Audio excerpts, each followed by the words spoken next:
Section 1. You will hear a man phoning to complain about a flight. First, you have some time to look at questions 1 to 3.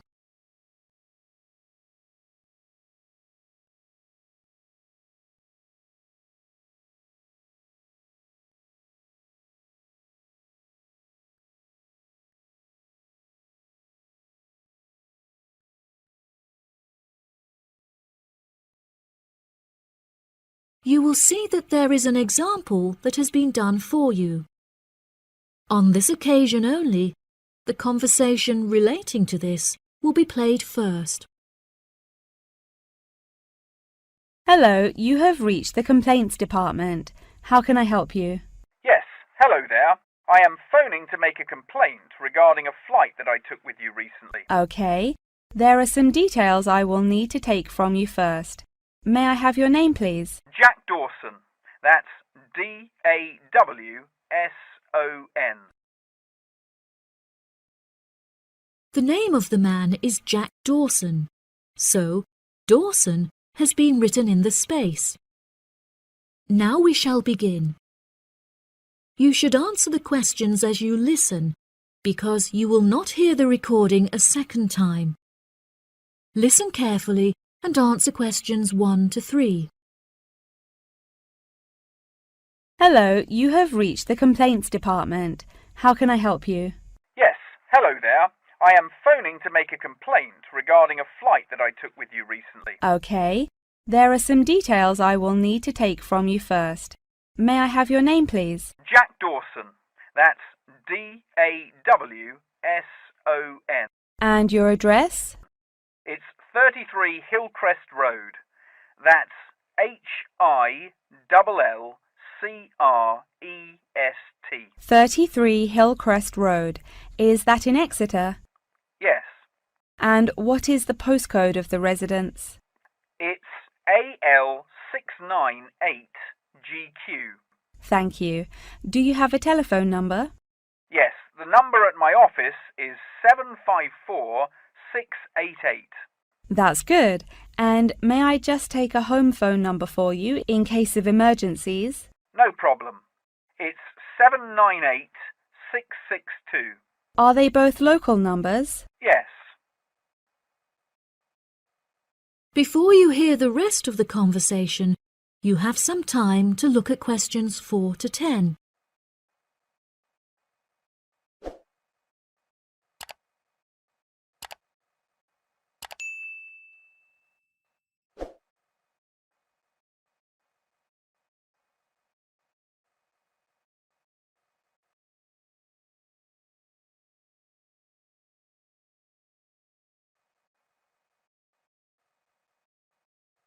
Now listen and answer questions 4 to 10.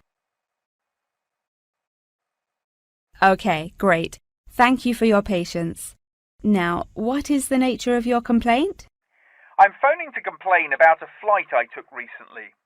I always take certain measures to ensure that I will be comfortable. For example, I always pay the additional cost for extra legroom, and I always arrive punctually for the flight to make sure that I'm seated beneath an air conditioner. Unfortunately, I was disappointed to find that the air conditioning on the plane was broken, so I spent the entire flight in discomfort as it was too hot and the air was stuffy. I see. I do apologize for this fault with the air conditioning. Now, while I have you on the phone, would you mind answering a short questionnaire regarding your recent flight? Sure. Okay, let's get started. What did you think of the food that was served to you during the flight? I thought that it was inexpensive and quite delicious. However, I was still very hungry afterwards, as it was a very small portion and more of a snack. Providing a snack for lunch is not reasonable. Okay, I have noted that down. What was your opinion of the quality of service that you received from our staff on board? The staff was very helpful, but each time I pressed the button to request service, it took a long time for a staff member to arrive. I found this frustrating, as there just weren't enough staff on board the flight to be able to serve all the customers. Okay, that's great. Thank you very much for answering those questions. Are there any other parts of your travel experience that you would like to comment on? Yep. The process of moving through security was very quick and helped to make my travel experience stress-free. Okay. Do you have any extra comments on the services you received during the flight? Yes, I thought that the seats were very uncomfortable and looked very old. They were also in need of repair, as the reclined feature on my chair was broken, so I could not go to sleep for the whole flight. Luckily, the entertainment facilities were very good, so I was able to distract myself by watching movies. Thank you so much for taking the time to answer all of my questions. We would like to offer you some gifts as a goodwill gesture, with a 20% discount on the cost of your hotel stay. We also appreciate that international calls to your home country can be expensive, and we are sure that you would like to keep your family updated on your travels. So please accept a phone card which has a credit of £20. Oh, that's really great. Thank you so much for the gifts. No problem. We look forward to having you travel with us again soon. Have a fantastic vacation. Thanks. Bye. That is the end of section 1. You now have half a minute to check your answers.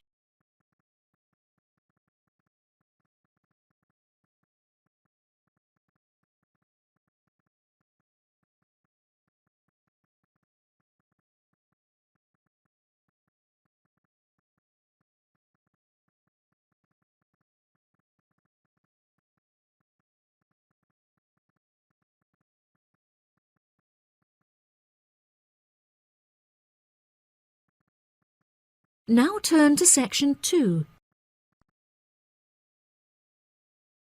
Section 2. You will hear part of a talk given by a member of staff at a car rental company.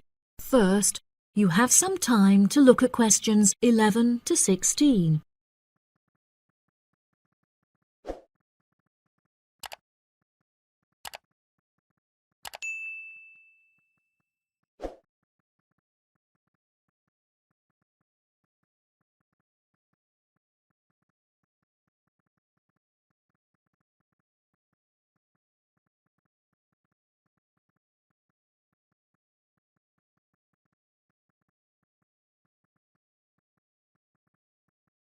Now listen carefully and answer questions 11 to 16. Good morning, listeners, and welcome back to Star Radio. Today on the show, we have a visitor from Yazoo Car Rental, who is going to give us an insight into his company and into the public transport system. Welcome, Jonathan. Thank you for having me. Yes, I would like to start by introducing my company, Yazoo Car Rental.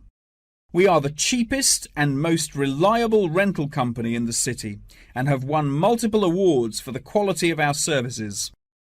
This success did not come easily, however, and it proved important that we stay fresh and are always thinking of ways to attract new customers. Our first attempt to do this was to offer a free gift with every car rental, which we were confident the customers would be very interested in. The offer of a free Hoover with each rental, however, did not attract any new customers, so we quite quickly stopped offering it. In 2002, a new taxi company opened next door to us, and we started losing a lot of business to them. So we introduced an offer that we hoped might compete with their service. We offered a new package where you could rent a car with a driver for a small extra fee. By introducing this offer, we found that all of our customers preferred to drive the cars themselves. So again, this offer was unsuccessful in attracting more customers. Learning from these mistakes, we decided to offer a package service where the customer no longer had to come to our offices to pick up the rental car. Instead, we could drop off and pick up the car anywhere in the city to make the customer's experience a lot more stress-free. This offer was very popular and increased our profits by 30%. In order to attract a younger demographic, we updated the models of cars that we offered for rental. We began offering more trendy cars such as minis and smart cars that we thought might appeal to the younger crowd, and we also purchased them in more fun colours like reds and greens. This offer attracted some new customers of a younger age group, however not as many as we hoped. Next, I decided to offer our services at a discounted price on our website where it could be seen by thousands of people.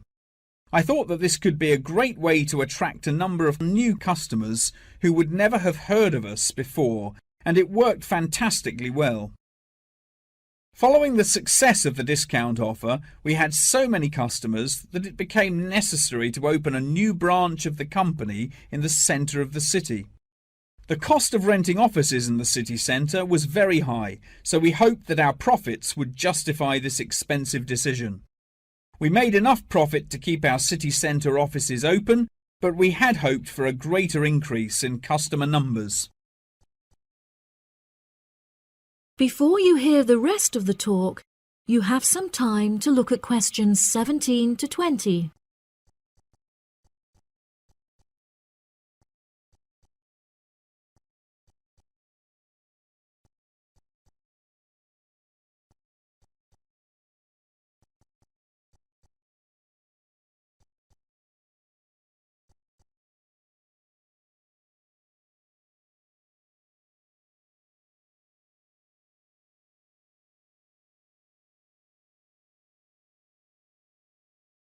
Now listen and answer questions 17 to 20. Now for the second part of my talk, which is on the topic of public transport. There are many benefits to public transport. For example, the recent introduction of bus lanes has meant that buses are now unaffected by traffic jams and are able to stay on schedule. Unfortunately, as fewer and fewer people are taking the bus nowadays, the service has become quite inefficient. This reduction in passengers may be due to the stories in the newspaper about the dangers posed to pedestrian safety by the buses. However, this is largely untrue, as buses are responsible for far less pedestrian-related accidents than cars. I use the bus service often, as car petrol is so expensive nowadays that the bus is far more affordable. However, if I am in a rush, I prefer to take a taxi, as they tend to get you to your destination very quickly, so you can remain punctual for your appointments. I also very much enjoy flying to my destinations, as the service is incredibly fast and the airports are always very easy to find. Personally, my favourite mode of transportation is the bus. Due to the lack of people using the service, I have found that the buses are never overcrowded, so there is always a seat available. They are also never dirty, as they get cleaned regularly. However, I have found that sometimes the bus can be over a half hour behind schedule, which can be very frustrating. There has been a lot of fluctuation in the price of bus tickets in the last couple of years. In the past, £1.80 for a ticket was enough to sustain the bus companies.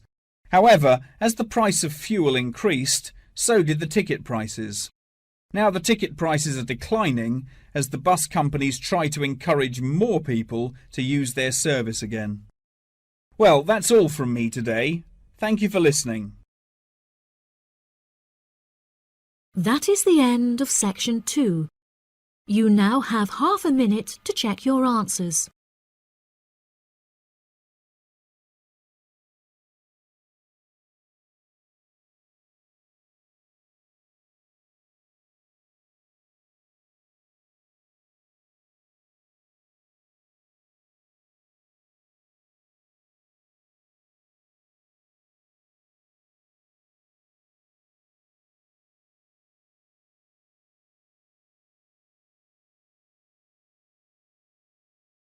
Now turn to section 3. Section 3. You will hear a conversation between a student and her professor discussing an assignment. First, you have some time to look at questions 21 to 25.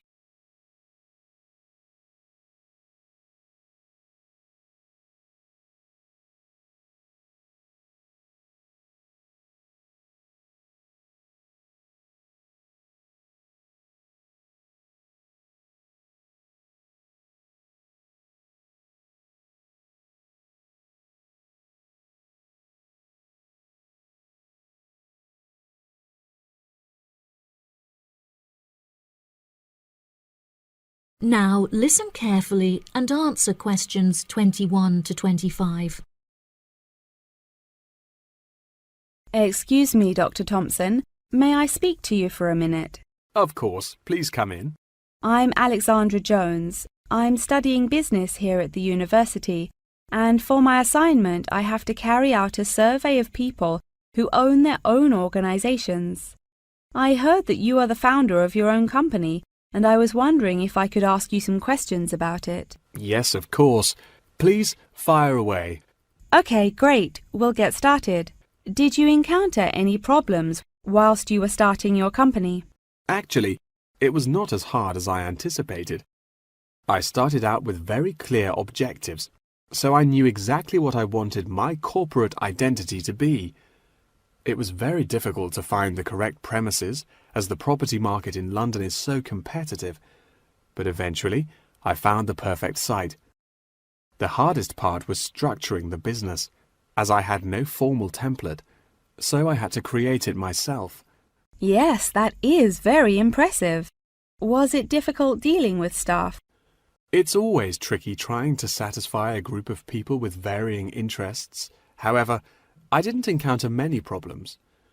I found it very important to make the staff feel appreciated.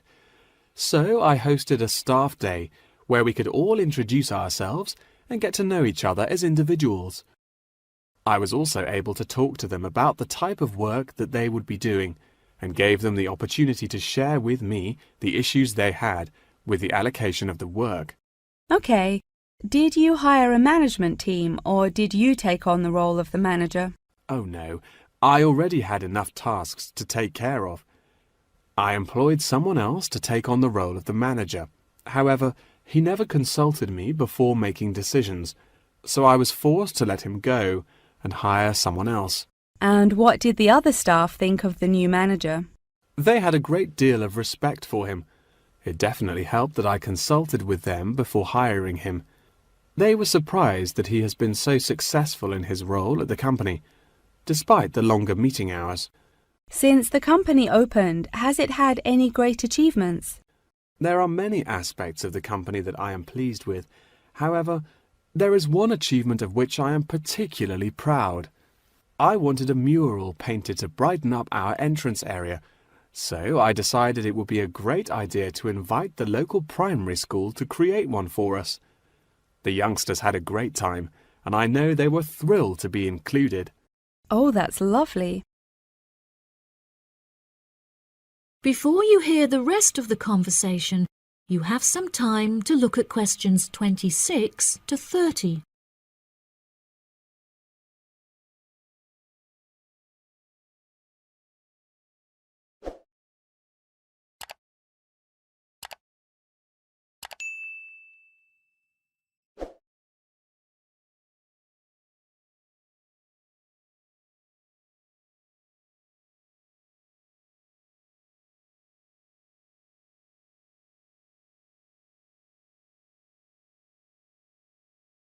Now listen and answer questions 26 to 30. Have you encountered any major problems since you opened the company? Yes, we are always encountering issues with employment because it is very hard to find people who are qualified for the roles that we are offering. But unfortunately, there is no solution to this. One of our administrators also recently left to go on maternity leave, which put us in a tricky situation. However, we have managed to find a temporary replacement for her. It's also now approaching the period when we must carry out our financial training, so I need to find a venue with enough space to hold everyone. It will be interesting trying to organize that event. Oh gosh, I can imagine. I find it hard enough to organize myself. Organization is a difficult thing to master, but it is also essential for success. Whilst I was learning how to stay organized, I realized that the role of motivation is essential. Okay, that's great. I also suggest that you visit the library, as there is a section on culture that will have some very valuable material on how to develop your organization skills. Okay, I'll head to the library when we're finished. I think you will find it very useful. They also have a collection of documentaries on the subject of personal organisation, and I suggest that you look up the literature on management of change. I personally found these sources incredibly useful. Articles are also a valuable resource, and we have a whole collection of them in our university library. I advise that you look at Section 2, where you will find articles on the nature of volunteering. That's great. Thank you so much for your help. No problem. That is the end of Section 3. You now have half a minute to check your answers.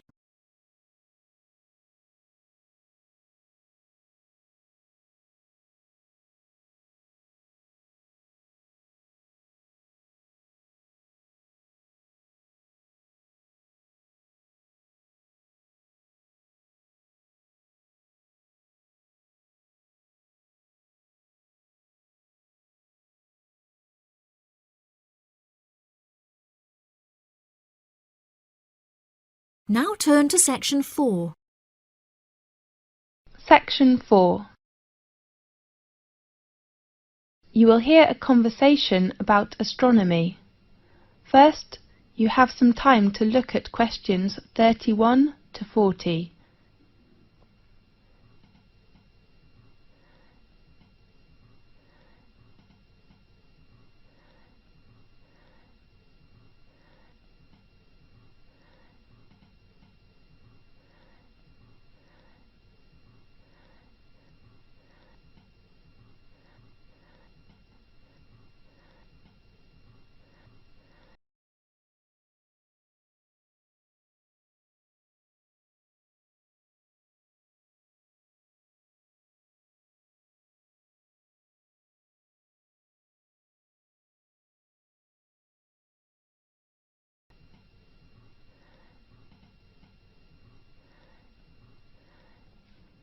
Now listen carefully and answer questions 31 to 40.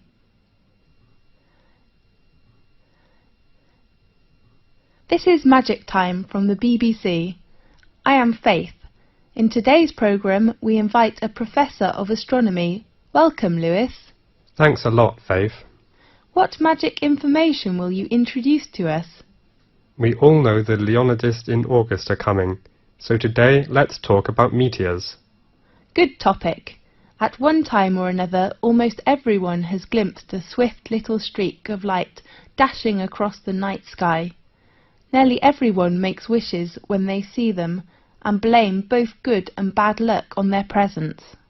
Yes, these sudden celestial visitors are meteors. We often call it shooting star. The glowing trails are caused by the incineration of a piece of celestial debris entering our atmosphere. Many meteors are quick flashes, but some last long enough for us to track their brief course across the sky. Right. Now and then, a meteor truly will light up the night, blazing brighter than Venus, although rarely, even brighter than the moon, leaving in its wake a dimly glowing trail that may persist for minutes. Lewis, can we see some meteors every night in 1 year? Yes. Under a dark sky, any observer can expect to see between 2 and 7 meteors each hour, any night of the year. These are sporadic meteors. Sporadic meteors? Yes. Their source bodies, meteorids, are part of the dusty background of the inner solar system. Several times during the year, Earth encounters swarms of small particles that greatly increase the number of meteors. The result is a meteor shower, during which observers may see dozens of meteors every hour. Concentrations of material within the swarms may produce better than average displays in some years, with rates of hundreds per hour, and were treated to a truly amazing display in which thousands of visible meteors can be seen for a brief period. The phenomenon is called meteor storms, which are more magnificent than meteor showers. Aha! That's wonderful! Definitely. The meteors that appear during a meteor shower seem to come from one point in the sky. This illusion is an effect of perspective, just as a roadway seems to converge in the distance. Usually, meteor showers get the name of the constellation from which the meteors appear to radiate.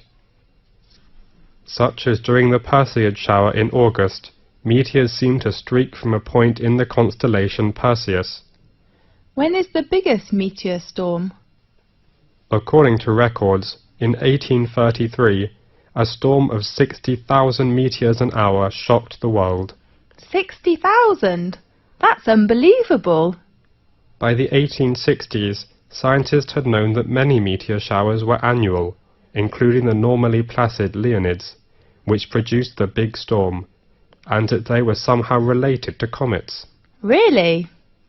Yes, but most of the meteors people have seen during one of the annual showers arise from fluffy particles not much larger than sand grains. As a particle enters Earth's atmosphere, it collides with gas atoms and molecules. The particle becomes wrapped in a glowing sheath of heated air and vaporized material boiled off its own surface.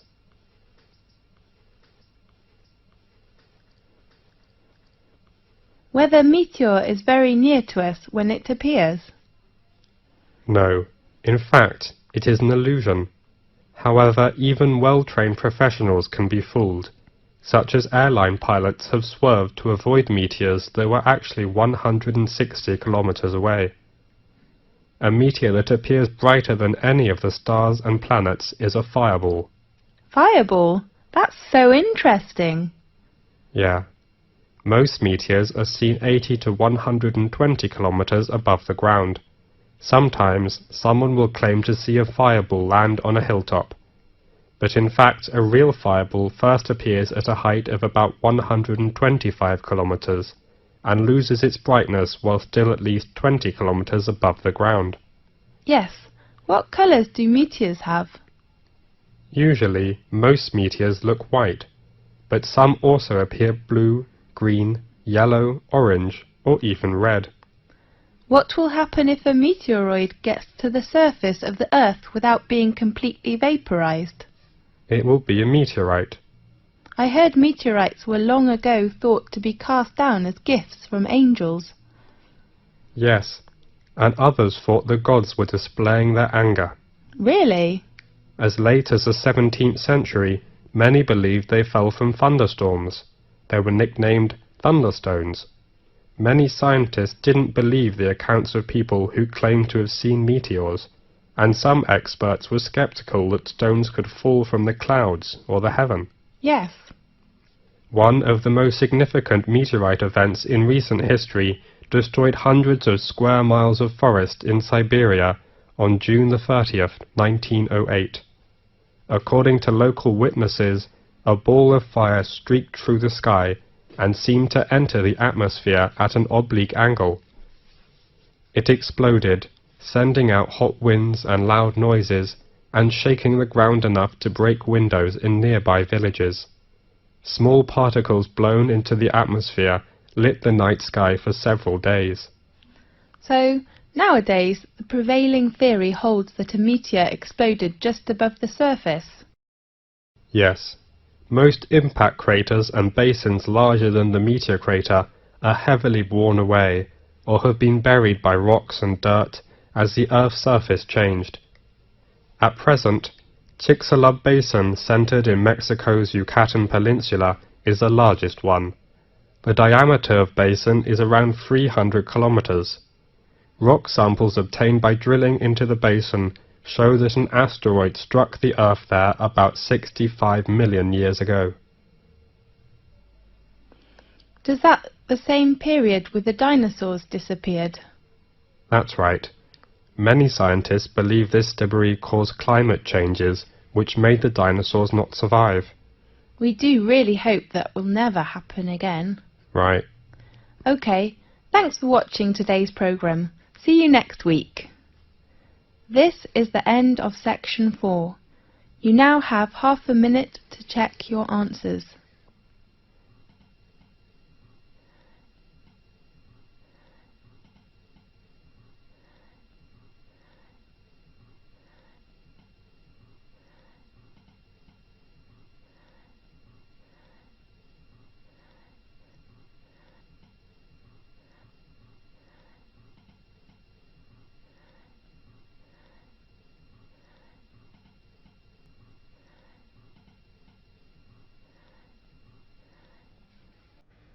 This is the end of the listening test.